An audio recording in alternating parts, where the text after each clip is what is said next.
Ako po muli yung Marunsan na nagsasabing magandang umaga, magandang tanghali at magandang gabi sa inyong lahat, lalong-lalo na sa mga katulad kong OFWs sa buong mundo. Ang tamang paggamit ng pera, nakita na natin to. At minsan, tayo pa nga mismo ang tumatrabaho nito. Ang pera, pinagtatrabahuan ng tama na may kalakip na sipag at tiyaga. At hindi tayo magkakapera kung tayo mismo walang kalakip na paggawa. Kaya dapat natin bigyang halaga sa lahat ng ating kinikita. Hindi lamang sa tamang paggastos ng pera, kundi yung paano nating trabahuin ng tama. Ang pera, hindi yan nakadisenyo na pangdekorasyon. Sa kahit anong bagay, panahon o kahit anong okasyon. Kasi ang pera nakadesign sa tamang transaksyon at sirkulasyon. At kung ginamit mo sa maling paraan at kahit pa kung anong iyong rason, maaaring may kalalagyan ka sa PD 247 na proklamasyon.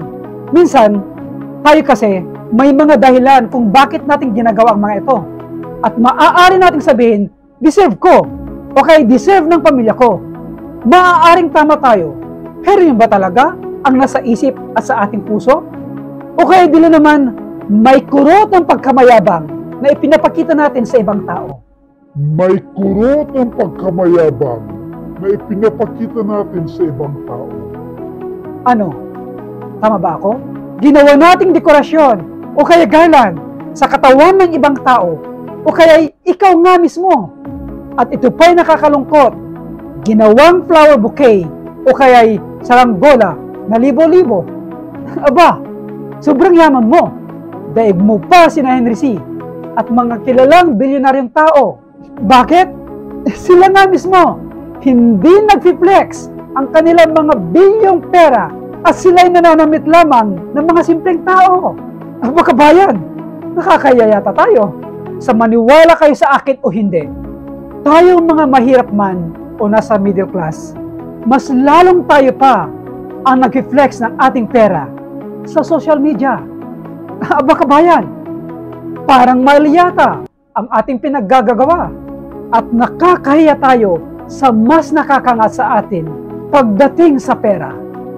Ito ang aral sa atin, lalong-lalo na sa mga magulang na katulad ko. Huwag natin ipadama at ipakita sa mga bata ang madaling pagkuha o pagkamit ng pera para lamang sa mga bata. Bakit? Kasi maaaring tumanim sa isip nila na easy money to get, easy money to spend or to forget. Again, easy money to get, easy money to spend or to forget. At nangyayari na ngayon sa panahon nila, sa panahon ng mga kabataan.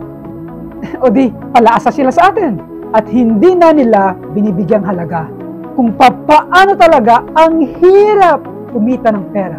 So ang nangyayari sa kanila, walang pag-iimpok, walang disiplina sa pera. So imbes makatulong tayo bilang magulang, pinaghahandaan natin sila sa kanilang nakaabang, nakahirapan. O ano? Generation to generation na naman, ito ang arko sa buhay pagdating sa pera. Ang pera, ginagastos siya ng tama. Hindi yung wants, kundi yung needs lang talaga. At saka na yung wants natin, kapag kang kaperahan mo, ay established na talaga. Sabi ng nakakarami, which is, ito ang pumapasok sa ating kaisipan palagi.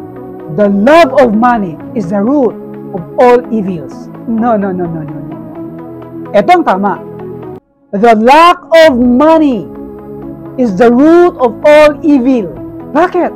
Kasi ang tao, kahit napakarami pa rin ang kanyang pera, at mali ang kanyang paraan o pagkamit ng pera o kay paggastos ng pera, wala talaga siyang kakontentuhan.